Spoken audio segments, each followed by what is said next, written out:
For those of you who don't know me, I'm Carmel Dickinson. I'm an app entrepreneur and I'm a founder of Worthy, a business consultancy dedicated to female and diverse founders to find success on their own terms. This 4-part webinar series, this is the first one of the 4, was built with a focus on the key challenges and opportunities facing women in their midlife and beyond. And there's a lot, but we got it down to 4.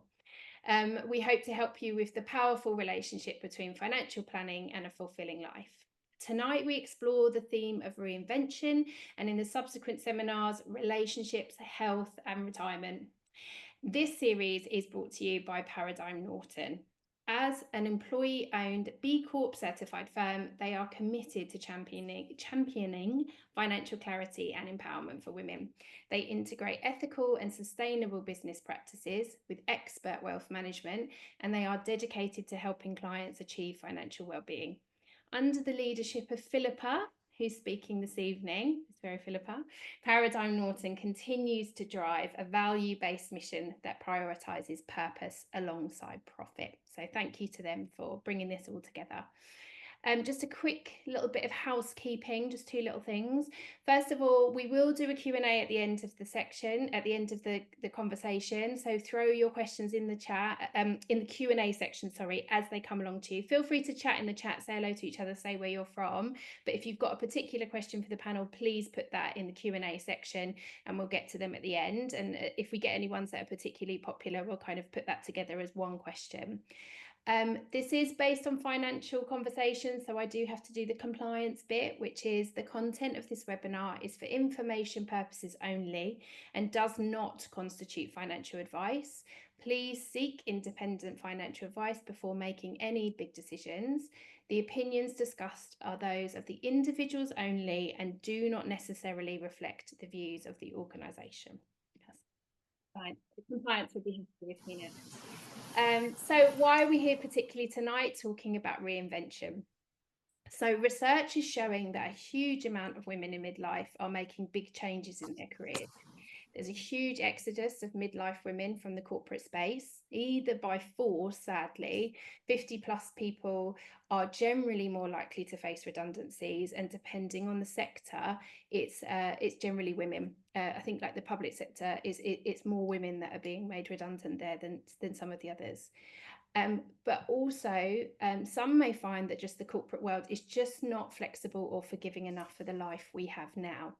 So still got kids at home. I think teenagers are just as tricky as toddlers, just as demanding, just as needy, potentially got aging parents to care for now, maybe even a husband that's retired and he's pottering around and getting under your feet or causing you some envy.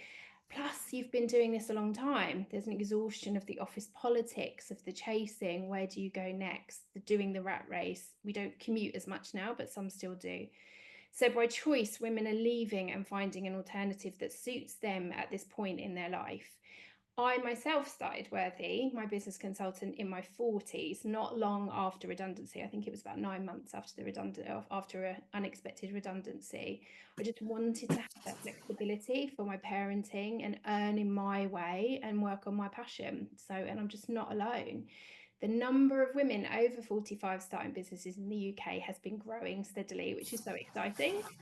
With women in their 40s and 50s comprising of one of the fastest growing entrepreneurial demographics in recent years. That just lights my fire so much. I just love to see it.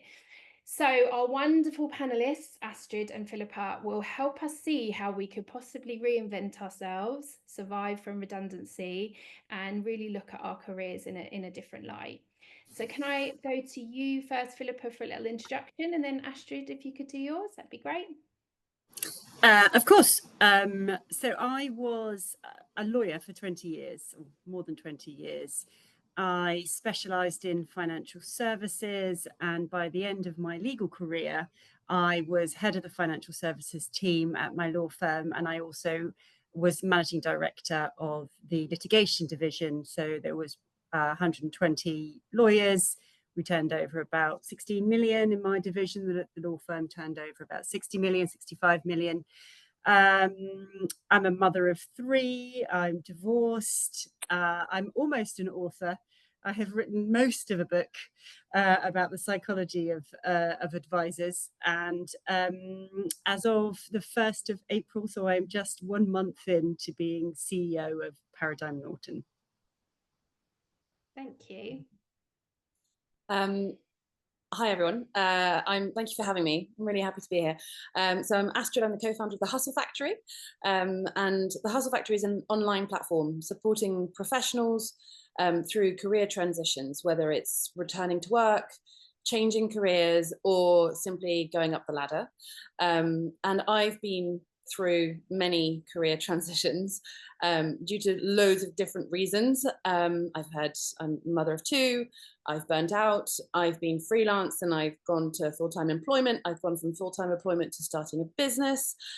So I've experienced quite a lot of this. And it's one of the reasons why I set up the Hustle Factory, is that there's a lack of support, at least in this country, on making sure that we women have the tools to tackle those career transitions properly. Thank you. I'm going to start with you there, Astrid, on, women coming to you to tackle those career transitions. So if someone is thinking about ready to kind of make that change, and they come to you, or is there something you think they should think about before they come to you, or what is the kind of conversation that you have at those really early stages? Yeah, I think, so a lot of people come to us and they just say, I'm stuck, right? That's the first thing that comes mainly as they start the conversation.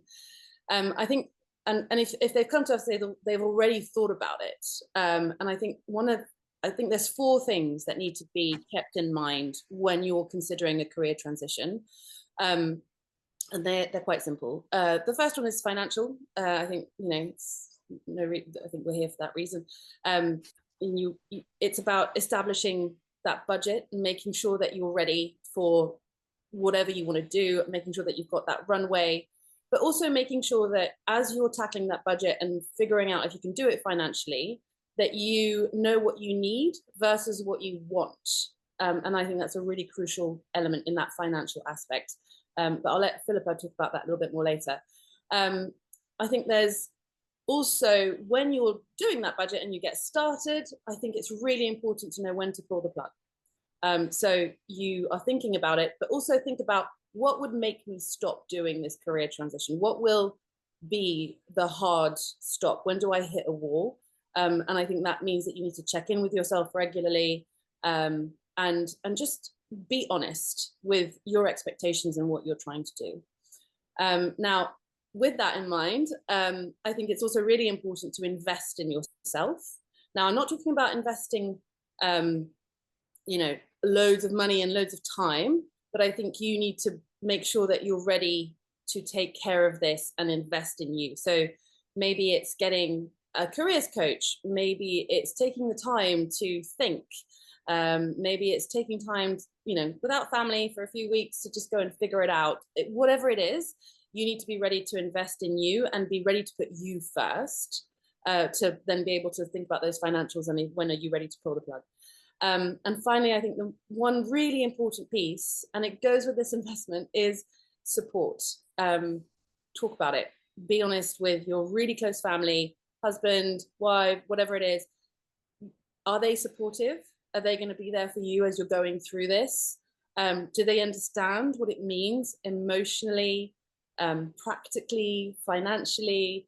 And make sure that as you're building that plan that we talked about earlier, that they're part of it as well, and that they feel empowered to support you.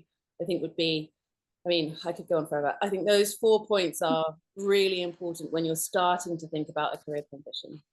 Yeah, that's really helpful. And I really like that last bit, actually, that's support. I think most people that I know that have done it successfully is because they've had someone that's really supported them through it. I think and that invest in yourself.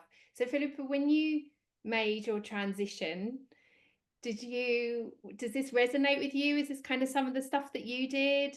Or was there other things that you helped prepare yourself? Can you just talk us through what it was like for you in particular? Yeah, so many things resonate with me. So I mean, it's a big change. I was an equity partner in a law firm, and I left the law completely. And I think often that sense of being stuck and having not sunk costs, but I spent 18 years in my law firm. I was a lawyer for more than 20 years, and it feels like such a big thing in your life. It feels a lot smaller now that I've done it and everything is fine. But I mean, I guess at the time I was thinking to myself, well, I could have stayed, and I was earning, a decent amount of money, and I could have, my option was, staying and earning as much money as I could and then retiring. And I think a lot of people have that thought process, don't they? So I'll just earn as much money as I can, and I will just be, I'll suck it up for a bit, for 5 years. I'll do it for 5 years. I'll earn all my money, and then I'll go and do what I really want. So I could have stayed, but I remember talking to my financial planner, and he sort of said to me, well, retire to what, Philippa? I mean, I think at the time I was in my mid-40s, and it's a bit early to go and do nothing, isn't it? So there was that, and then the other option, of course, was that I left and I worked for longer, but I didn't have to earn quite as much, and that was before I even knew about the role at Paradigm Norton. But it was, that was the thought process, and I think I just had this growing sense of discomfort around who I was, whether I was being the person that I wanted to be, and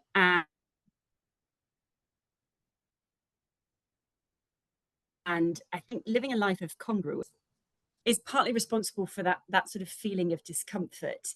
And I was just dominated by what I thought other people were thinking of me, and how much I was billing, and how much time I was putting on the clock. I mean, as a lawyer, you are sort of in this 6-minute hourly rate nightmare sometimes.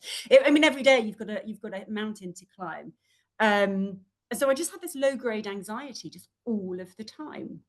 And you almost don't realize it because you're so institutionalized into that feeling like that. But I've spent quite a bit of time with financial planners. As I say, I specialized in financial services, and they were just having different conversations that I didn't hear any other profession having. They were having conversations about purpose and about living your best life and the value of experiences over a large bank account. And it was like having my eyes opened, and suddenly I thought, well, I want to spend more time with these people. They just are really exciting me with their way of thinking, and actually making me think about my life and how small my world was becoming, because I was getting up at 6 a.m, getting into work, working hard. Look at me, how hard I'm working, everybody, and coming home and just being exhausted, and it wasn't fulfilling. So I didn't have a defining moment. There was no big thing. It was, it's almost like 1,000 cuts, and Astrid spoke about coaching and support, and I had 2 people who were really, really important in my ability to make that decision. The decision took about 2 years. One was my coach, and we used to play a game where he used to say, law firm, not law firm. Law firm, not law firm. And to start with, I was saying, well, law firm. I live and breathe this law firm. I've been here almost my whole entire career. And one day I said, not law firm. And the relief I felt when I suddenly went, oh my God, I don't want to do this anymore. I don't want to do this anymore. And the other person was my financial planner. And my financial planner spent so much time with me running my cash flows. If you've never had a cash flow done before, it is the most brilliant thing. How much money have I got? How much money am I expecting to spend? Am I okay? When will I run out of money? Most cash flows are run till you're 100. And so most people don't live beyond that. And, just having that challenge, that data, and actually the first thing I did during this conversation was I went 4 days a week. and I tested the market to a certain extent. And, was somebody else willing to pay me to do something else? Because, cash is a neutral indicator of value. And that gave me a lot of confidence in making a decision. I don't actually believe people should just follow their passion. So I didn't anticipate that I would be following my passion. I don't think I'm going to pay the mortgage if I become a professional cyclist.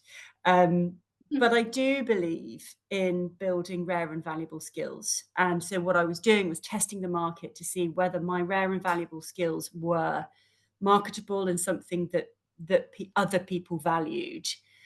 And they did. And they did. And, I was able then with my coach to work out, my company can't love me.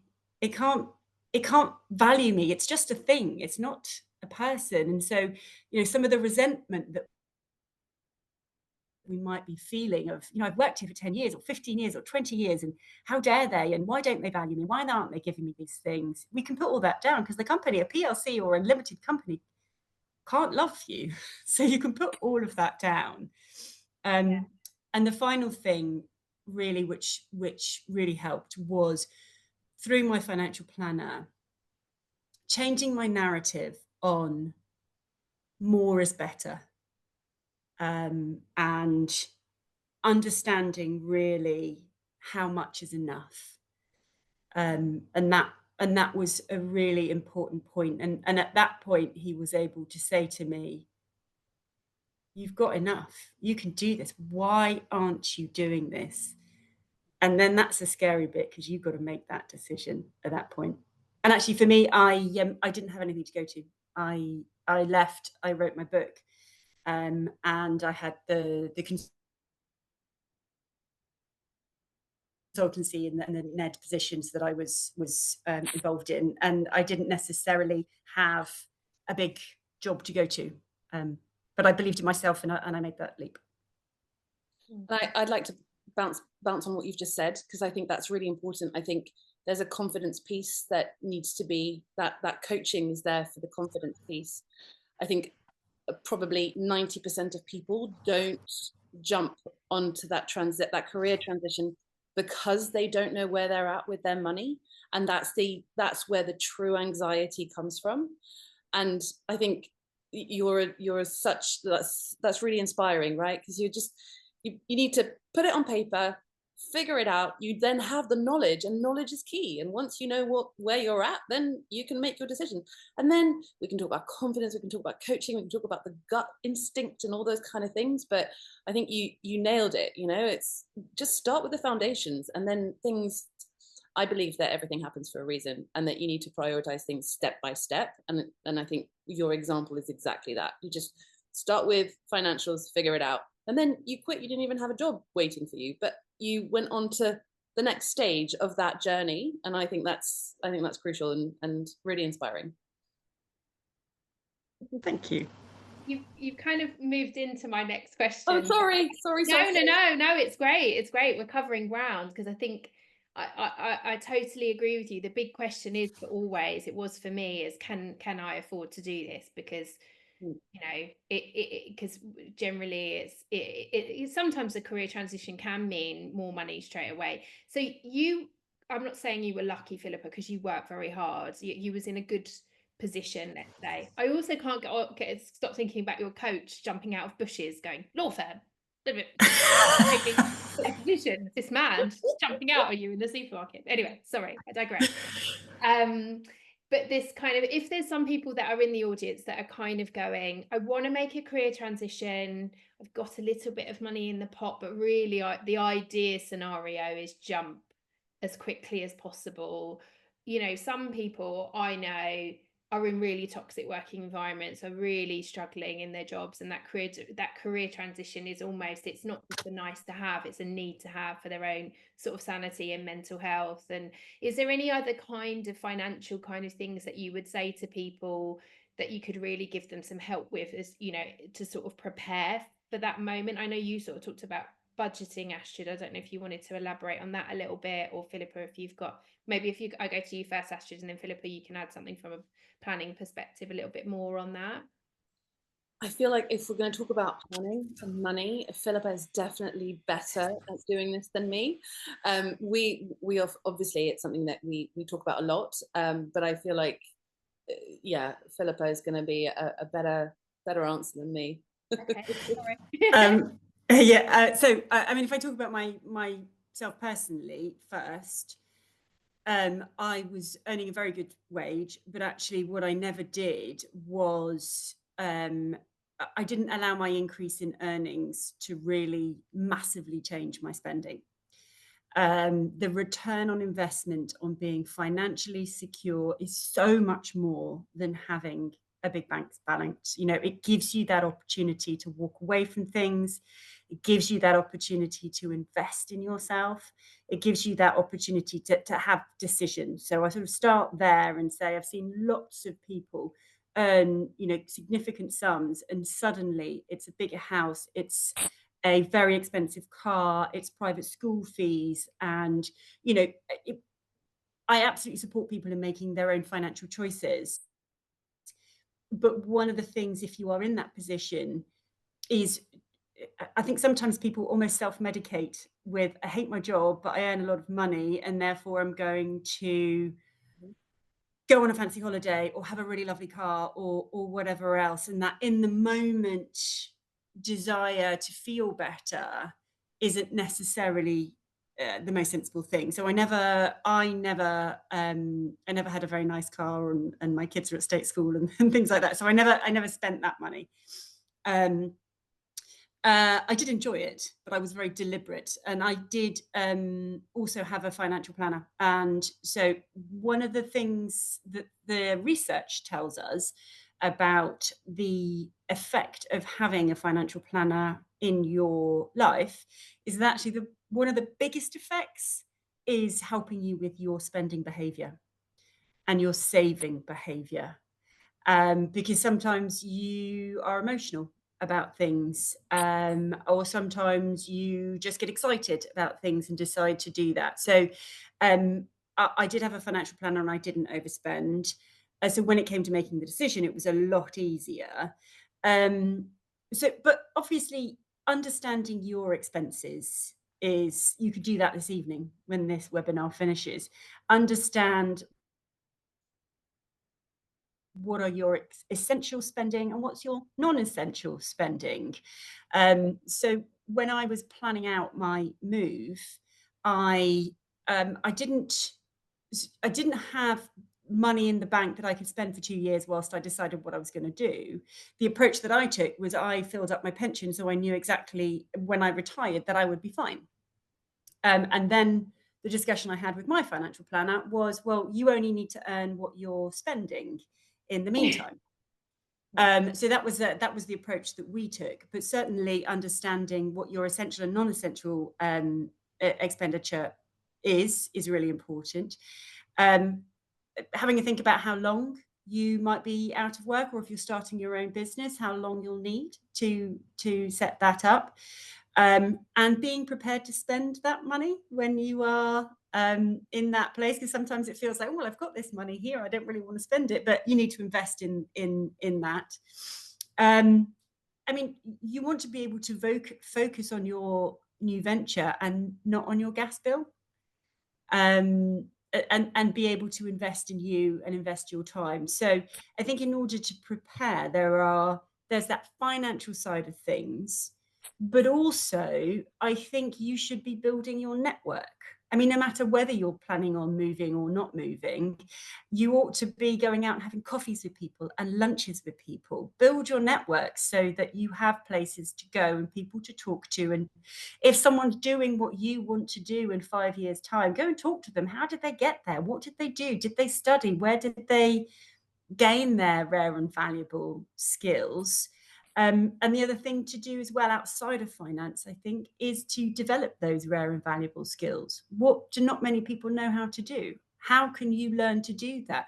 What is it within your current job that other people aren't taking charge of? How could you be at the leading edge of all of that? And if you are at the leading edge and you're the only person in the company that knows how to do whatever it is that other people don't know how to do, you've got career capital and you've got a bargaining chip. And in those circumstances, you may not have to leave. You may be able to say, well, I want to do that work over there because I'm really good. Or I want to work 4 days a week because I'm really good. And I know you don't want to lose really good people. So those are my thoughts on how you might prepare at this stage, which go beyond that financial savings.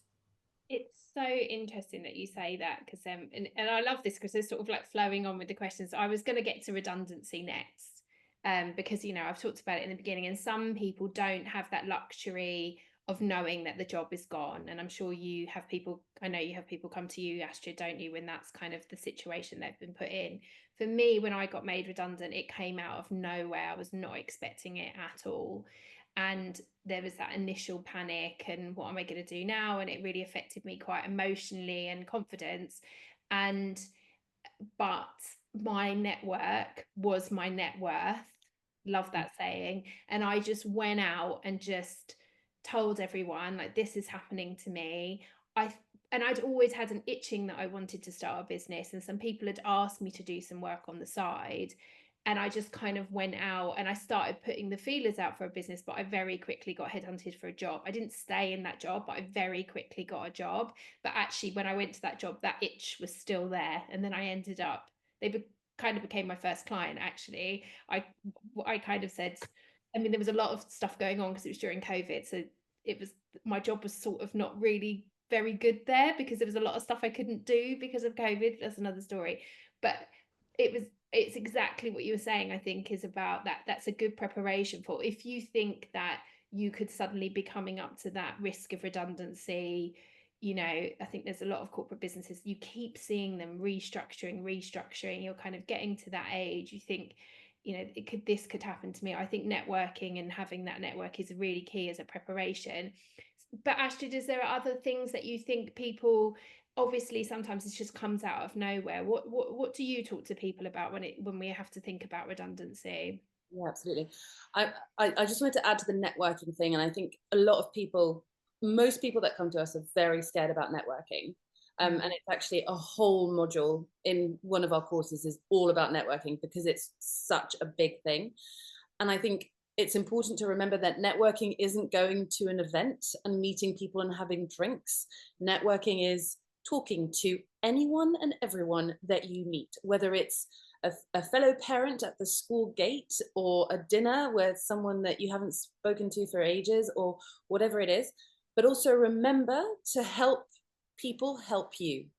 So you need to make sure that as you're doing that networking, you're able to say that what you're looking for, in what type of company, what kind of job, what industry you're in, as you know, and sometimes you don't know, and that's fine, and that's what we help people with. But I think it's just important to remember that networking, you know, I've got a friend who just got a job because he met one of my friends at a mutual friend wedding. You never know where you're going to meet people, and it's just really important to keep that in mind.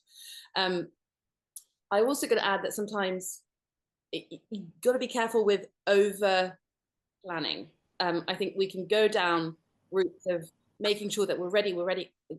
Let's be honest. You're never going to be 100% ready, and sometimes you just have to go for it. And you just got to jump. You just got to do it, and trust that it's going to be okay. And it probably will be anyway. But to come to your point about redundancy, sorry, I've gone round the question. Right. Yeah. In terms of redundancies, I think if you see that a redundancy is coming your way, I think people forget that they have the power to negotiate that redundancy, and that you're able to sit in front of your manager or HR and talk about something that very little people know about, which is outplacement. And outplacement is when you're offered, as an employee being made redundant, a package with career coaching, courses, whatever it is, to support you bounce back faster. And often people ask, you know, why would my company do that for me? They want me out. First of all, it's really good for their reputation. And second of all, it's really good for the employees that are going to stay behind to feel like they're in security. So you want to push for that outplacement piece. It doesn't have to be, HR often says it's really expensive, we don't want to do it. It doesn't have to be extortionate. We do it, and we've managed to do it for much cheaper than most of the competition, so I don't see why anybody else can't do that. And it's about, again, I think, as you said, Carmel, the redundancy, I've been made redundant as well. You just, all of a sudden, your world stops, right? You lose all your confidence. You feel like you're not worth anything anymore. And so remember, when you're preparing for that redundancy and you know that it's coming, make sure that you've got the points that you want. You want the outplacement package to bounce back faster. You want that money, whatever it is, X amount of months. You want their support, and you'll be surprised. Most employers agree to most things because they want a friendly exit, So yeah, that would be, I mean, I could go on forever about outplacement. I'm really passionate about it. I think it's not spoken about enough in this country. And I believe that everyone deserves it. It should be a given. Yeah. And I think one of the things that I felt was shame. I felt really ashamed, and I didn't want to tell people that I've been made redundant. And I think I actually told a few people, like, a little bit of like, oh, we've kind of come to an agreement that it's time for me to, it was a smaller business, exit the business and all of that. And I couldn't, and then afterward I was like, no, I have to be honest about this, and just, and actually it's becoming more and more common for people to face 1 or 2 redundancies. I don't think that old age. Everyone knows someone who's being made redundant, has been made redundant. It's not a taboo. I don't know why it's such a taboo. It shouldn't be, because it happens, and most businesses are going to do it, not because you're not good, not because they don't, I mean, as Philippa was saying, you never try and be their best friend, but you sometimes the economy just doesn't work out, and you're the first person to go, and it doesn't matter, and it doesn't mean you're not good at your job. So I completely agree, and I think there's an element of an internal narrative. I mean, that the only person that made you feel ashamed, Carmel, was you, and that kind of narrative around making it mean something about you, which of course it doesn't. I mean, I've been in firms where there's been redundancy. I've made people redundant. I'm one of those big bad people, and it wasn't because if they weren't good, I would have managed them out, not made them redundant, and it's a decision that companies have to make in order to maintain that long-term sustainable future for the company. So the person making you redundant doesn't want to make you redundant. I promise you that. And what we make it mean is up to us. And if we make it mean something about us, well, that's a choice that we're making. But actually, and there's a cost to that, right? So there's a cost to that feeling of shame. And that cost is that you're not out there in your network having coffees with people. You're not applying for new jobs potentially. You're not living up to your brilliant potential because something that is totally unrelated to how good you are has happened, and you've somehow connected the two things. Oh, sorry, that's my cat. You've somehow connected the two things in your head, and they're not true. And it's a really important thing, and it's some of the stuff that we do when we're sort of doing financial coaching with people, is to try and understand what stories they're telling themselves about whether they can or can't do something, and whether they should or shouldn't spend money, or whatever it is that they're thinking about, and what their internal narrative is costing them in terms of their ability to make decisions which are important to them. If anyone's kind of going through that at the moment, I really recommend looking at Eleanor Mills. She was the ex-editor of Sunday Times, and she's written a book, just trying to remember the name, Much More to Come, and she talks about, and she says it's because her identity as a journalist and an editor, and she'd been doing it so long, was so closely attached to that role and that job, and that's, it was being severed from her. She felt like she was being severed, but she's come through and done some amazing things. So if anyone kind of wants to read a story of overcoming that, then I would definitely recommend that. And on a personal level, we're kind of getting down to sort of, emotions and feelings and facing challenges and stuff like that. you're both really sort of doing some really big stuff. Astrid, I know with the Hustle Factory, you've been going through funding and you're growing it and scaling it. And Philippa, obviously this new role of yours. From on a personal perspective, like how do you face on those challenges? I hate to use this term of imposter syndrome and confidence. I feel like this is thrown at women all the time. Like, how do you get on top of those challenges? Because it's, you know, like we're talking about with reinvention, it's a challenge. How do you get into the mindset to face those? Yeah, it's a really good question. So dare I say it, I believe that imposter syndrome exists. I don't think I have it, but you know, who knows? But what I do know is that I work really hard on keeping my confidence levels high, and I don't do that depending on anybody else. I do it by feeding myself my own confidence, and I use a really simple tool which we actually tackle in one of those programs, and I often go back to what I've written, and it's all about achievements.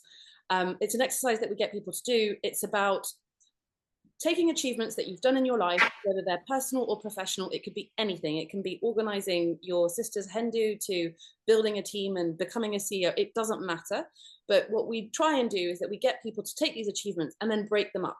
And so you take the achievement, then you look at the actions that came with this achievement, then you look at the challenges, the results, and what's come out of it in terms of soft skills, which is what's going to make you feel amazing. So a really simple example is, let's take, I organized a family reunion.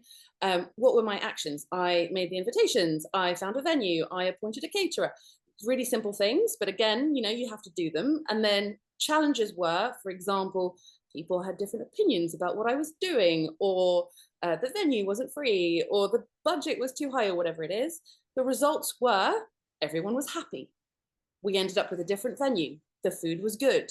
And out of that comes all of those soft skills that once you've written this out, those just in that tiny little bit of an example I've given you, I'm a good negotiator. I'm a good organizer. I know how to make decisions. I know how to lead. And so I do this quite often where I write down a few achievements. I write down all those actions and challenges and soft skills, and I keep them at the front of my notebook. And even when I'm changing notebook, I rewrite them out. And even those days are amazing because you just write them out and you're like, oh gosh, I'm so amazing. That feeds my confidence. And I know that I'm capable of doing all those things because I've proven them to myself with concrete, real actions that I've done. And I cannot recommend to do that more. It's the best feeling. And yeah, I think confidence, especially in women, can be really quickly just snap out of it.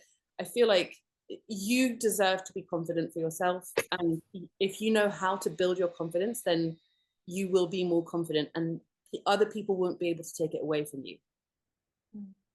Thank you. And Philippa, anything that you kind of practice or? Yeah, well, that sounds amazing. I'm going to go away and do that. So I think back to mistakes I have made. Mistakes I made is putting pressure on myself to do it all myself. And of course, I'm not good enough by myself. We are better when we work with other people. So the narrative that I might have had around perhaps not feeling good enough, perhaps not feeling like I should know things. I should know all the things. I should have all the answers all the time. That's another mistake that I have made. And yeah, not talking to other people. So yes, of course, I question myself, am I good enough to do this? Do I know enough things? But actually what I don't do these days is give myself a hard time when I make a mistake. What I do is really get interested in developing my skills and my curiosity. And so I am a massive bibliophile. I read like Billy O. I think there is very impressive. Yeah.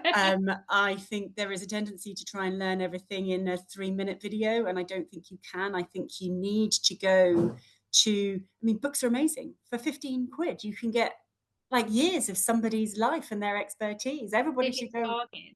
The biggest bargain. So digging into books, digging into podcasts, going and having coffees, building that, exactly what Astrid was saying about networking and going have conversations, not being afraid to say to somebody, I don't know what this is, and not sitting there and sort of nodding along with something. So I think giving myself a break on what I don't know, not expecting myself to know absolutely everything, but having a voracious curiosity about what other people have done, information out there, and going to original sources as well. I mean, I'm hugely into the Stoics, and so, you know, I will go and read Epictetus because it's not in the Greek. All right, so I don't go quite to the original, but really taking a joy in saying, I don't know this, isn't this exciting, to go and find it out, and not giving myself permission to feel the shame that I don't know something, because that stops me from being better. That stops me from going and asking the questions and saying, I don't know what the answer to this is. I would really love to hear from you, and giving other people the opportunity to be part of that answer as well, and giving them the opportunity to shine and to say, well, I can help you, Philippa. Let me explain this to you.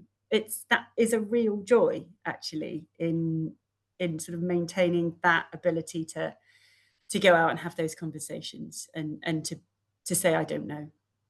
I don't know if you do this, Philippa, as well, but I feel like it's also really important to celebrate the small wins. Yes. Like we don't do that enough. And it doesn't mean a glass of wine. It can be anything. You know, sometimes it's a glass of wine, but sometimes it's like, oh, I'm going to go and try a new yoga lesson and just take this hour for myself. Or, you know, there's so many different ways to do that. And I think we don't do it enough either. And I feel like you might be the kind of person that does that too. Yes, and we do that at Paradigm Norton. Actually, we do. So we have like on the spot awards that we can give out. You know, sometimes we'll just send somebody on a weekend away because they've done a really great job on something, or we have, everybody has a well-being day every single month. It's not part of your holiday. You get a well-being day, and actually the narrative around it is wonderful. I had my very first well-being day last week, and the narrative around it is go and do something that doesn't involve the hoovering or the, you know, life admin. Go and get a massage, go and have coffee with friends, go for a walk, go and do something. And I think that's really important as well. I totally agree. Yeah, it's great.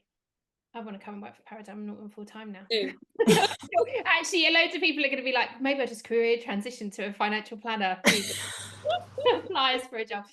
I really want to get to questions, but I just want to talk about starting businesses, because as I said, quite a few women in this age group are starting businesses. It's the kind of the growing number of people, and it's my favorite subject. I know that Philippa, lots of really successful business owners and entrepreneurs come to Paradigm Norton. You've got loads of them, and obviously Astrid, you are a successful business owner. Any sort of tips from you, Astrid, about what you should think about if you're like, okay, I'm gonna start a business, that this is what I'm gonna do? Like for me, I'm always just plan and research and really think about it in terms of, it's a great idea.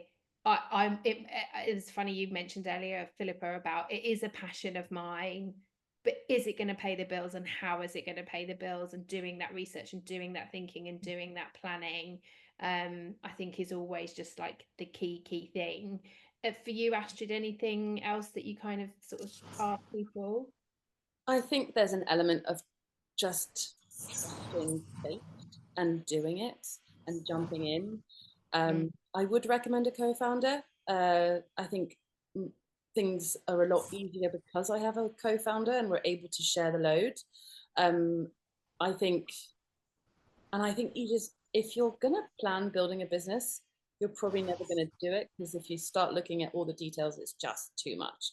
But everything's one step at a time in anything anyway in life, right?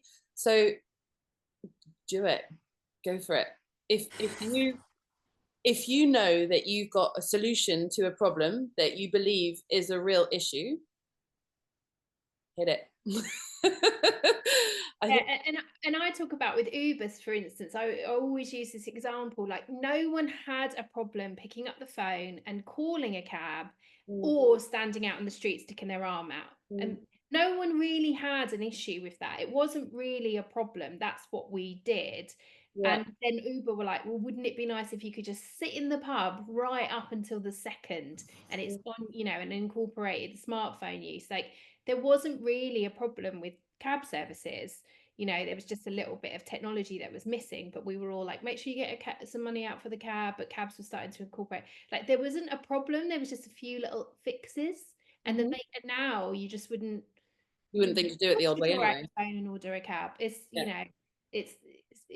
know, it doesn't have to be a huge problem we're trying to solve. It can just be like a little, what if we just make it a bit better or easier? I think it's really important.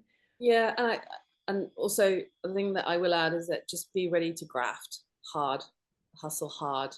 It takes a lot of it, and there's lots of pros and cons to building your business. A lot of people see all the pros very quickly, the freedom, the flexibility, you're your own boss, all that kind of stuff. Don't forget to think about the cons. They are there. I haven't been on holiday for a while, but that's my life. I've chosen that, and my partner, my husband, was okay with it, you know, and I wouldn't have it any other way. But do it because your gut tells you to do it, no other reason. I was moaning about this recently, that this is the first time in a while that I've really missed having a job and being able to. I've got a wonderful assistant, but it's pretty much me, and not having anyone to hand work over to when you go on holiday. You're either sort of slightly doing it while you're on holiday, or you come back to a hell of a lot of work. And there's no, you know, I used to love having a team and handing over stuff to them and coming back and it was all done. There's quite a lot of emails or whatever, but I really missed that this holiday. I came back to quite a lot, and I was trying to still do a lot of stuff. So yeah, there is a lot of downsides to it. And Philippa, when you see people that are really, you know, that are coming through the doors of Paradigm Norton, or any even, you know, might know personally, what are they doing that's kind of helping them really succeed in as an entrepreneur or a founder or a small business? So our job is to make sure that you are okay so that you can focus on your business. I mean, that job number one for any financial planner, the question that the clients at the heart of it are always asking you is, am I okay? Am I all right? And that's our job, is to take that away from you. You can delegate that thinking to us. You can, you know, have a trusted relationship where you can open up yourself to what your hopes and your fears and your goals are. And I know we were talking about planning, but we can give you a plan, right? So again, talking about me personally, that was about, you know, my financial planner sitting with me and you know, helping me set up my direct debits, helping me take advantage of you know, tax efficiency, helping me make sure that I knew that after all the hard graft, I would be absolutely fine and my family would be absolutely fine. It's about, you know, if you want to start your own business, there's so much ambiguity about your day-to-day. And what a good financial planner will do is remove that ambiguity. You have a plan, you know what it is that you've got to do. You revisit that year upon year upon year. Am I hitting my milestones? Am I doing what I'm supposed to be doing? Am I going to be okay? And when the markets do funny things like they have recently after all the Trump tariff talk, knowing that actually there is a plan in place that you haven't had to think about, that has been thought about by somebody else, and that actually if the market drops, it's okay, and that you've got someone to call to say, what do I need to do? Or actually what we would do is have a conversation with you in advance to say, you know, you don't need to worry. It's to be expected. That will happen. The markets do move. That's kind of the fee for being in the market and getting the upside to it, is that there is sometimes downside. So having somebody else take that worry away from you so that you could just focus on your brilliant business and the problem that you're going to solve in your business. That's what we do. You know, we'll also have a different conversation with you to say, is it this direction or that direction? Is it law firm or not law firm? And in particular, where Paradigm Norton really shines is, of course, we are a B Corp. And we have spent many years building our expertise and our portfolios around being a force for good. And so if at the same time as wanting to be safe and wanting to have a plan and wanting to know that you're okay, you also want your money to do some good in the world. And interestingly, the FCA went out recently, and of the people that they surveyed, 81% of people said, well, as well as being safe, I want my money to do good. And so we also lean into that side of you know, working with people who genuinely care about that, and they want their money to do good as well as keep them safe. So and also, you know, depending on where you are in your life, whether you're an accumulator and a decumulator, whether you're retiring, whether you're having children, whether you're getting, you know, married, divorced, getting made redundant, changing jobs, managing your money around all of that is also part of the package. Yeah. I'm going to go to questions because actually some of these people are actually in those kind of situations. I think maybe it might be quite nice to help them. I've been a C-suite leader for years and 7 years away from retirement. And so it's 7 years away from retirement. I've been made redundant. I don't know whether I can easily find another full-time position, which, you know, we hear a lot. Oh, that question has gone. Oh, it's good. It's in the answered tab. Oh, okay. Moved it a bit quick for me. Okay, I don't know whether I can easily find another full-time position because of my age, and I'm worried I won't be able to freelance. What would your advice be? So, and we've got about 3 or 4 other questions, so sorry to make you give quick answers, but if you can answer that quickly, that's quite a tough one. But any advice? 7 years away from retirement. Okay, this is something that comes up often. Ageism is something that a lot of people come to us with. You're not going to change it, right? You're not going to change your age. You're not going to change your experience. So you need to take advantage of that. Freelance, why not? You've probably got an awesome network if you're 7 years away from retirement. And that means that you can go and reach out to those people and offer your services in a different way. If you'd rather to have a full-time job, networking is going to be key. And trust me, you've probably got the strongest networking group you can think of. Freelancing doesn't have to be daunting. It doesn't have to be scary. There's things that you can do to make it safer financially. I'm not going to give any recommendations because that's not my place here, but look into it, speak to Philippa. And yeah, I think it's a mindset thing, right? Put yourself in the position of someone who's going to hire you with a hell of a lot of experience that looks at you thinking, gosh, I'm so lucky to have this person apply for this job or want to speak to me. And doors will open a lot faster than you think they will. I would just add, 7 years away from retirement is a very specific time. I don't know, maybe you do have enough to live a particular type of retirement, and getting some cash flow planning on what that retirement would look like if you didn't get a new job, it would be useful. And you don't have to retire at any particular point. You could be 15 years away from retirement. I'm not sure that I plan on retiring at all. There are so many opportunities for understanding where your finances might take you. That doesn't necessarily mean a full-time job for 7 years. It might mean a part-time job for 10 years.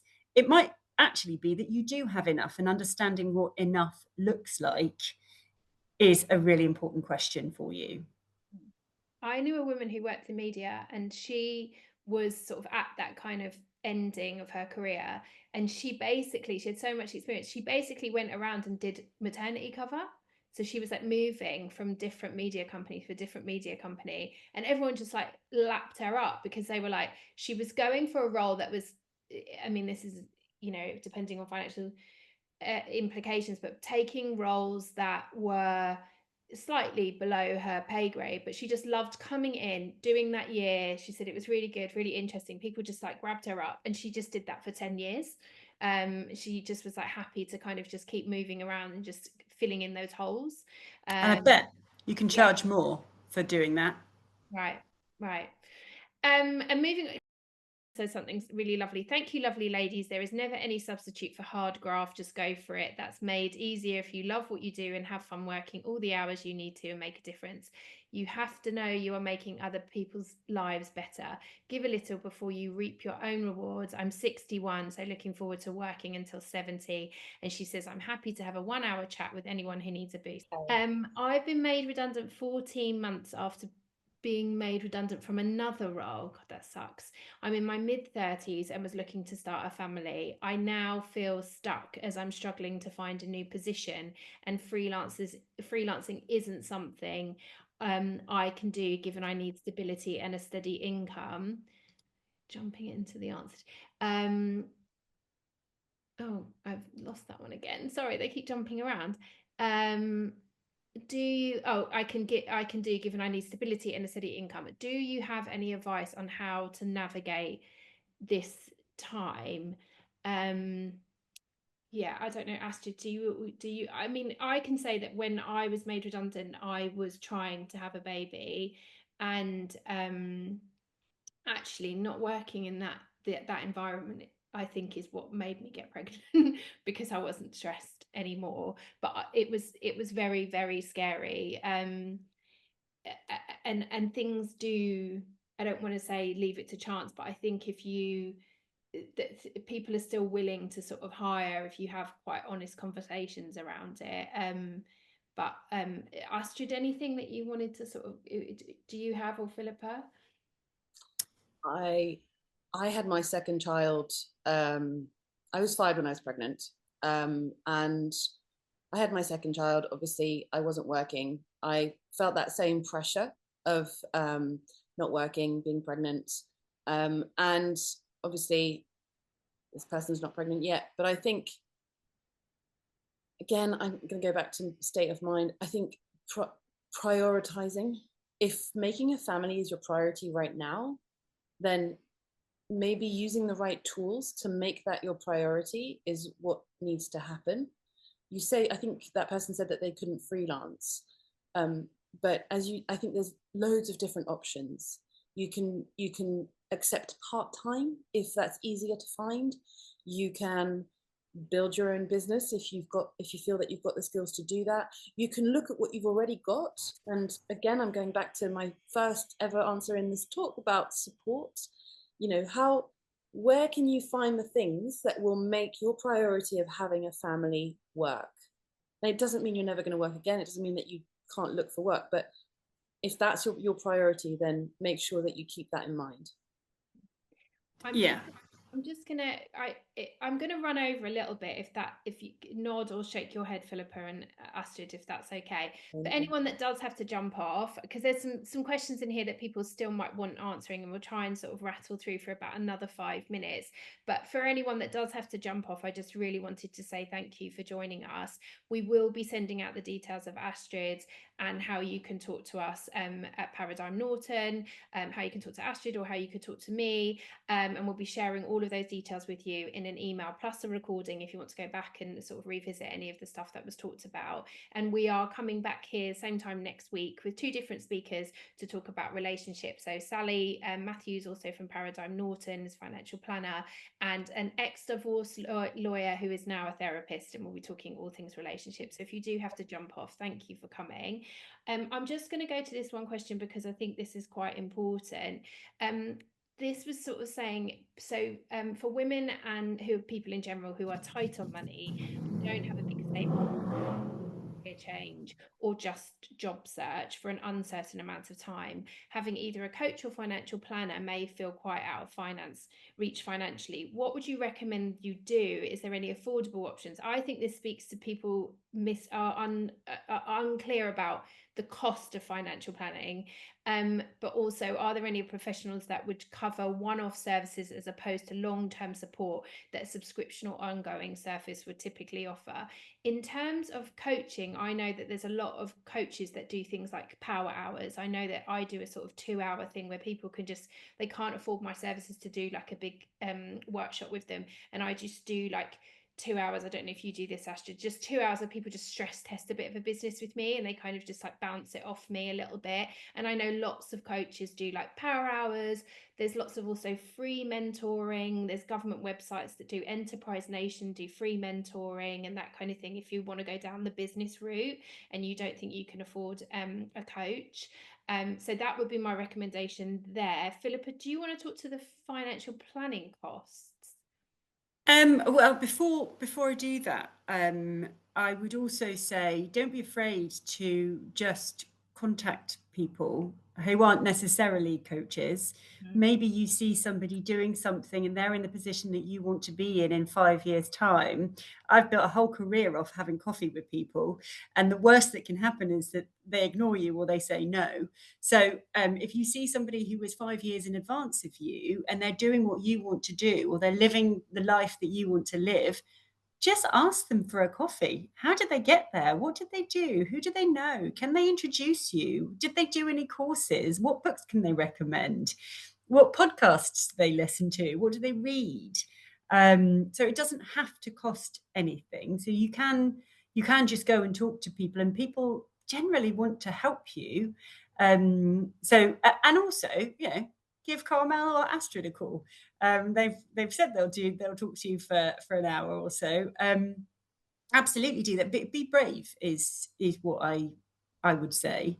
So in terms of financial planning, there is plenty of stuff out there which is really useful. We do have a minimum investable assets, but there's plenty of stuff out there, and on Money Matters and government websites, maps, that kind of thing. The Citizens Advice Bureau, if it's that side of things. And plenty of financial planners' websites have really useful stuff on them as well, if you're not in a position to pay for advice. I think that's a really useful thing to look at. And the FCA has really good stuff too. I'm just gonna say, I think this question is quite good. So I have the gut feeling I'm in the wrong career and have for several years now. I don't have the funds or special qualities. I also don't know what I would want to do. What would you suggest? Sorry, not an easy answer, I am sure. I think I know what you're going to say, but Astrid, I'll go to you first. Let me see the question again. So that it's looking to change careers, doesn't have the funds or special. I don't know what it means. I don't have the special qualities. I want to call that bullshit, if I'm allowed to say that word. I think everyone has special qualities, and I hate that you think that about yourself. Not knowing what you want to do and being stuck is something that can really grind hard at your mental health and at you as a person. My biggest suggestion would be to come and speak to us. I think the investment that you make you don't have to get coaching for 12 hours. There's different ways that you can do it. And we don't only do coaching, we also have courses that you can follow with the coaching, and you get a lot more out of it, and you get access to a community of people that support you and become your network. But I think that it's important to know when to, and I'm going back to what I spoke about earlier about investing in yourself. Think about it as, stop buying 3 things every month, those takeaway coffees, whatever it is that you spend a bit of cash on for 3 months. Stop spending on that, and you'll be surprised you'll be able to afford career transition support. And I think that's definitely something that I strongly believe in, and why I created the Hustle Factory is that we're trying to help everyone. We don't want this to be just, really high-end prices. And I'd like to think that if we are prioritizing and we're spending on the things that we want to focus on, then we can afford career transition support. Great. There's a question here from Polly. Oh, sorry. Did you want to add? Sorry, Philippa. Okay. No, I just wanted to say, I think there is an element of developing those rare and valuable skills. There is so much on YouTube and books and podcasts and all the rest of it, and testing the market. As I said before, going out and I know maybe you want to be an artist, maybe you want to do some writing, maybe you want to be a masseuse. I don't know, but testing the market and seeing whether somebody will pay you is a really good neutral indicator of value, and you can do that whilst you're in your current job. And go back to what I was talking about earlier about achievements. Do that for like 10 achievements, and you'll find that you have so many skills that you haven't thought about that would then be able to be transferable into another career. And you'll be surprised at how you can make your CV look like you haven't been doing what you've been doing. Mm-hmm. So there was a question here from Paulina, and it says, if you have an extreme strong itch for a long time to start your business and you know you can manage any challenge that comes at you, in fact you perform the best when there are challenges, but you just can't think of a specific idea for a business, does it mean you are not ready for a business, and what is the best way forward? I'm going to answer this question really quickly. It's really interesting about Philippa saying, she was a lawyer and now she's writing a book. There are businesses out there that you could just do.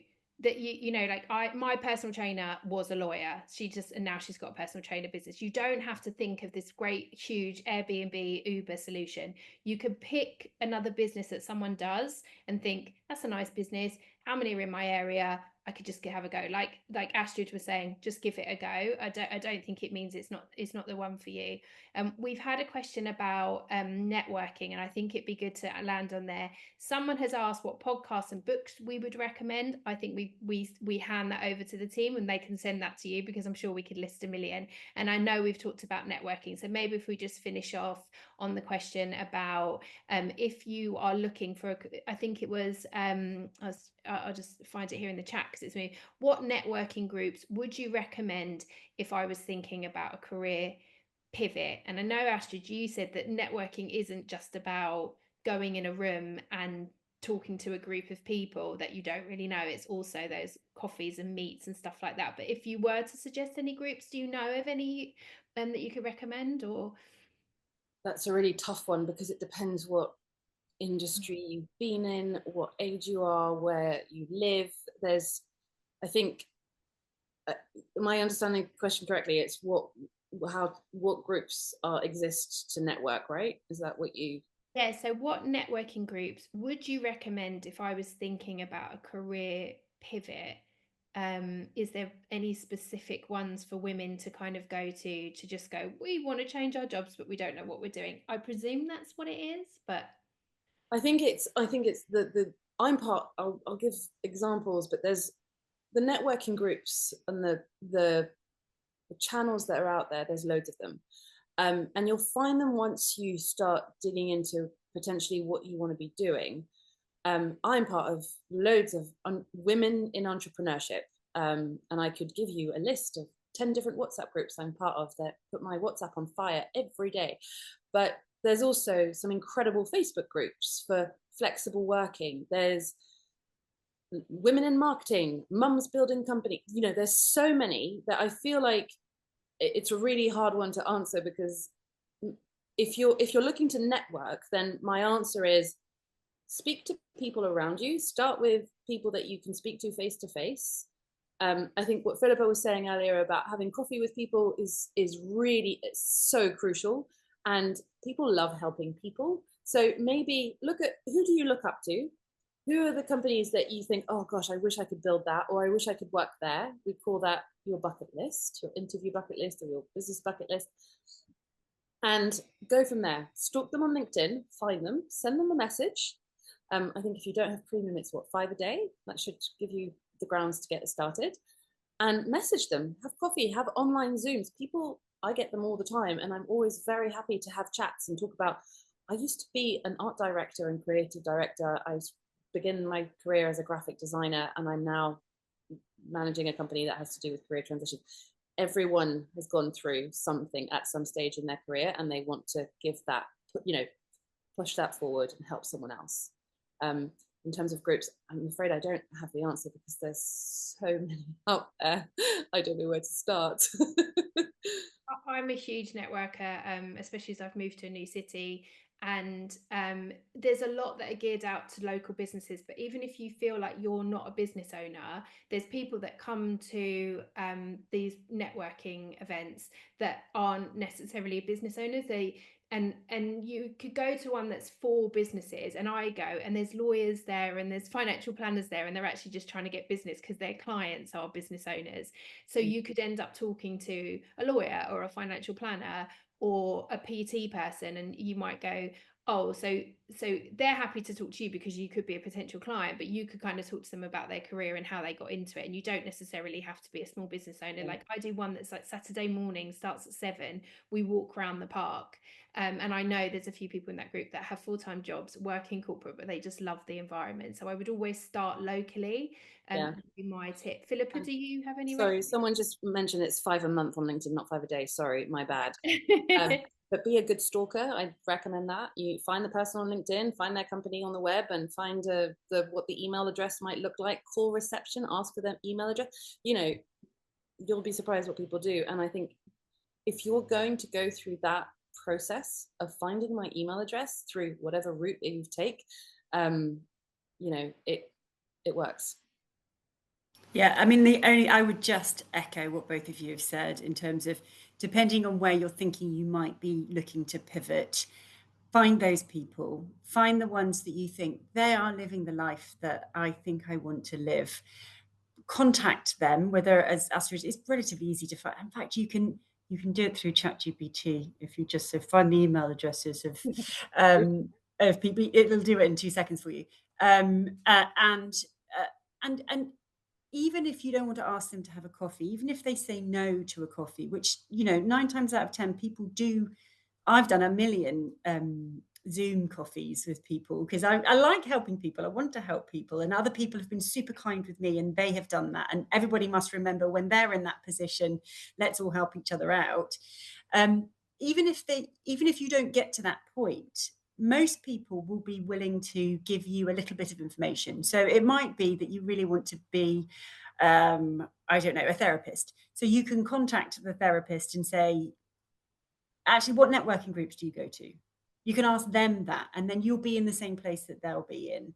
So don't be afraid to ask people for help. Most people, as Astrid and Carmel have said, really do want to help you. And I think most people don't ask for help enough.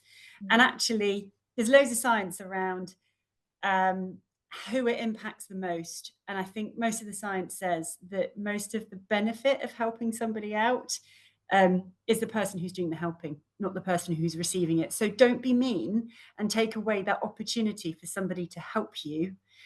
Allow them the opportunity to give you that help, because it's really good for their health. I think that's a lovely place to end. I know I'm feeling a real buzz of seeing that you guys have really helped everybody today, and I appreciate we've gone way over time, and we could talk about this for another hour, I'm sure. And don't be afraid to contact any of us or Paradigm Norton if you still have questions or you still need help. We will be sending out those contact details. Thank you again, both of you, for your time. That was brilliant. I got so much out of it, and so much. And yes, like I said, we'll be back here next week if you want to talk about relationships. I hope that was beneficial to you all, and thank you for sticking with us an extra 15 minutes. I hope it helped. Have lovely evenings. Good night. Thank you so much.